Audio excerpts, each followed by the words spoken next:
자, 여권 내부에서도 윤 대통령을 향해서 인적 쇄신을 해야 한다는 목소리가 지금 터져 나오고 있습니다. 들어보시죠.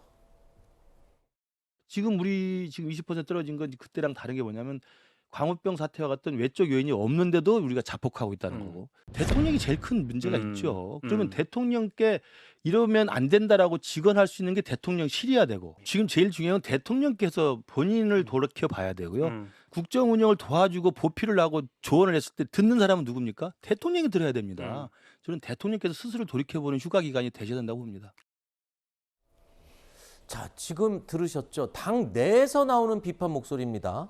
그러면서 김근식 의원 같은 경우에는 지금 대통령에게 문제가 있다까지 언급이 나왔어요. 자, 이런 정도의 발언이면 굉장히 수위가 높은 거고 파장이 있을 것 같은데요. 뭐 지지율이 이제 30% 밑으로 떨어지는 그런 여론조사 결과가 나오면서 네.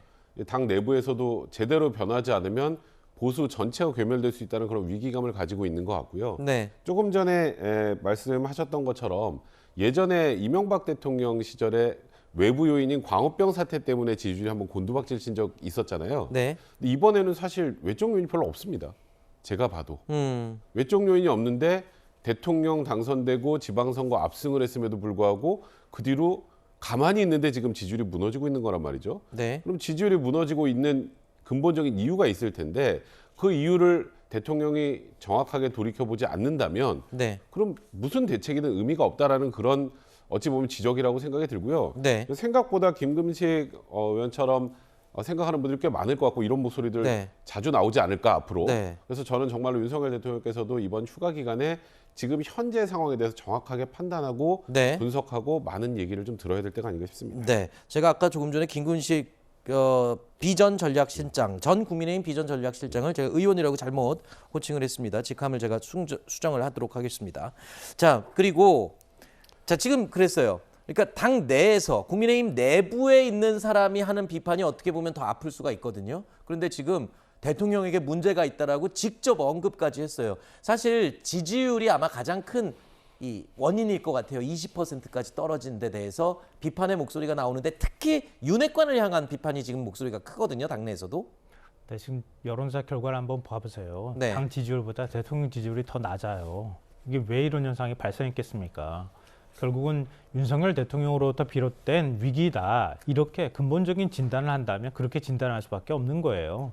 거기에 이제 윤핵관들의 좌충우돌식 그리고 실수라든가 이런 것들이 겹쳐서 나타나는 현상이다. 이렇게 보는 게 맞을 거거든요. 그럼 윤 대통령이 인식이 바뀌거나 대통령실에 어떤 변화가 필요한 상황이 된 건 분명한 거죠. 근데 어제 굉장히 흥미로운 장면이 나왔던 게 앞서 이제 윤 대통령 여론휴가 얘기도 하셨지만 언론에서 전국 구상할 것이다 이렇게 기사를 다 썼어요. 아니 당연히 그렇게 상식적으로 그렇죠. 그렇게 생각할 예. 수밖에 없잖아요. 그렇죠. 그랬더니 대통령실이 전국 구상 그런 거 아니고 그냥 푹 쉬신다. 선을 확 그었어요. 아니 뭘 이걸 이걸 무슨 오보라고 바로 잡아줍니까? 네. 전국 구상한다는 게 뭐가 나빠요. 이런 상황에서 전국 구상하는 게 너무 당연한 것이기도 한 건데 네. 대통령실에서 그걸 왜 부인했느냐? 네. 대통령실 개편 얘기가 계속 뒤따르고 있는 상황이란 말이에요. 하태경 의원도 비서실장 바꿔야 된다 이런 얘기를 지금 노골적으로 하고 있는 상황이라는 네네. 거죠. 대통령이 전국 구상한다 그러면은 여론휴가 끝나고 다시 출근한 다음에 그 결과를 내놔야 되는 상황이잖아요. 네. 대통령실이 굳이 전국 구상 아니라고 부인 안 해도 될 걸 지금 부인하고 있단 말이에요. 이게 바로 지금 대통령실의 모습이구나. 변화할 생각이 별로 없는 거 아닌가? 사실은 저는 그런 면에서는 좀 실망스럽다 이런 말씀을 안 드릴 수가 없어요. 네. 저도 사실 좀 궁금했습니다. 오랜만에 처음 휴가죠. 첫 휴가를 떠나고 상황이 지금 엄중한 상황이지만 그래도 휴가는 떠나야겠기에 떠난 상황이지만 그래도 지금 뭔가를 좀 해결할까지는 가져오진 못하더라도 고민을 할 거 아니에요. 아까 말씀하신 네. 것처럼. 근데 저렇게 대통령실에서 굳이 선을 그어서 구상 같은 거 안 한다라고 밝힐 필요까지 있었나? 전 아직 확정된 게 없어서 그런 것 같아요. 좀 그래요? 전에 말씀하셨던 거랑 비슷하게 예를 들어서 이제 전국 구상을 하고 있고 어떻게 돌파할지에 대해 고민을 하고 있다라면 대통령이 출근하면 첫 번째 질문이 그겁니다. 네. 어떻게 할 것인지 인적 쇄신에 대해서. 근데 인적 쇄신과 관련해서 아직 어찌 보면 대통령도 입장을 명확하게 정하지 못한 것 같고 또 이런 일각의 얘기도 있습니다. 아니 지금 대통령실 저 비서실장에 몇 명 물갈이하면 그게 사실 제일 편한 거긴 한데 그게 뭐가 달라지냐? 근데 그것도 안 하면 안 돼요. 최소한 그게 출발점입니다.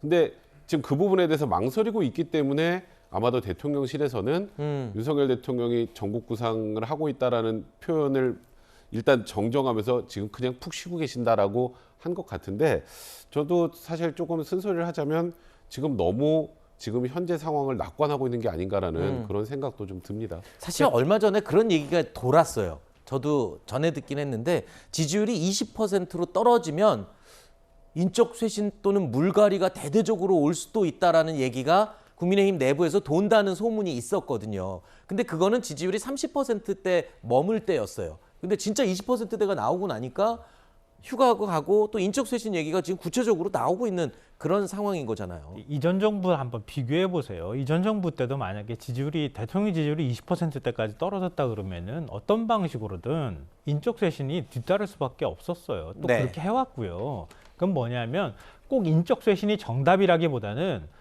대통령이 뭔가 일신에서 새로운 면모를 보이려고 노력하는구나 네. 라고 국민한테 신호를 주는 거란 말이에요. 네네. 새로운 기대감을 심어주게 만들기 위해서 하는 거였단 말이에요. 그런데 그런 것에 대한 움직임이 사람들이 기대 섞인 전망을 언론에서 하고 있는데 굳이 아니라고 부인할 이유가 뭐가 있느냐는 거예요. 알겠습니다. 대통령이 출근한 다음에 질문 받을 때 전국 구상 좀 하셨습니까? 그러면은 고민 많이 했습니다. 네. 뭔가 좀 기다려 주시죠. 네. 이렇게 한마디 하면 될 거 아니에요. 그게 뭐가 어렵습니까? 그러니까 답답하다는 거예요. 네.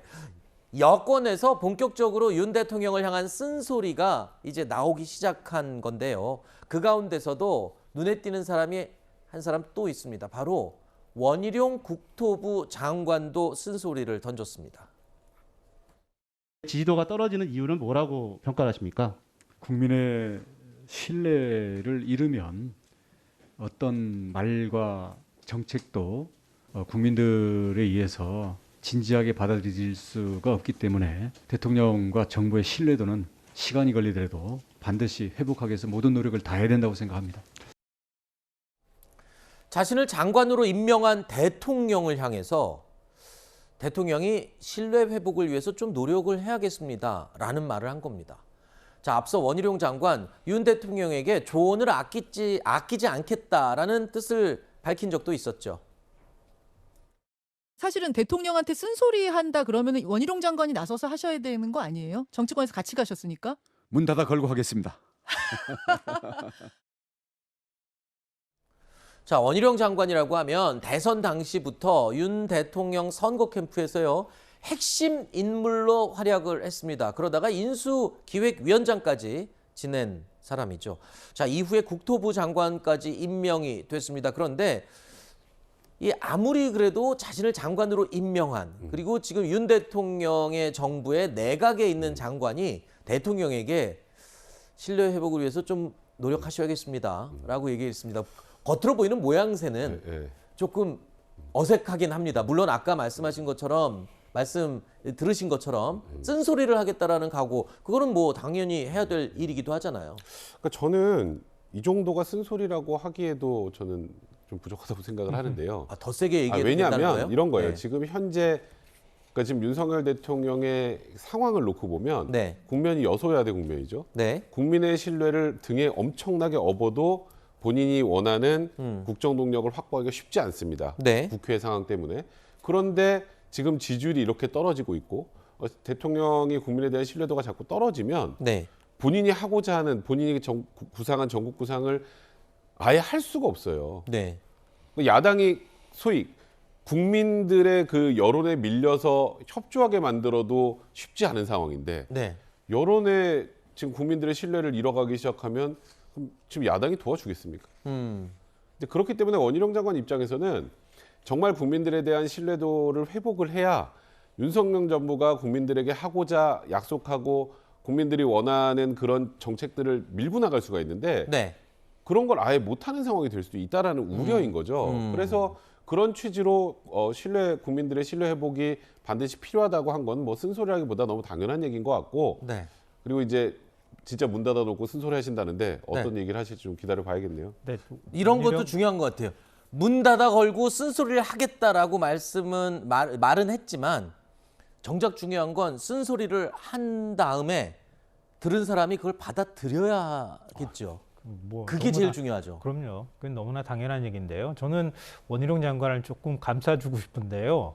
장관으로서 할 수 있는 쓴소리 최선을 다해서 한 거예요. 제가 볼 땐. 네, 걱정되십니까? 그러니까 장관은 대통령을 보좌하는 자리에 있는 거예요. 대통령한테 대놓고 이렇게 비판의 목소리를 더군다나 국회에 가가지고 한다는 거는 좀 상상하기가 어려워요. 네. 그러니까 윤 대통령을 어떤 방식으로든 보호하고 감싸주는 게 장관의 역할이 맞는 것 같고요.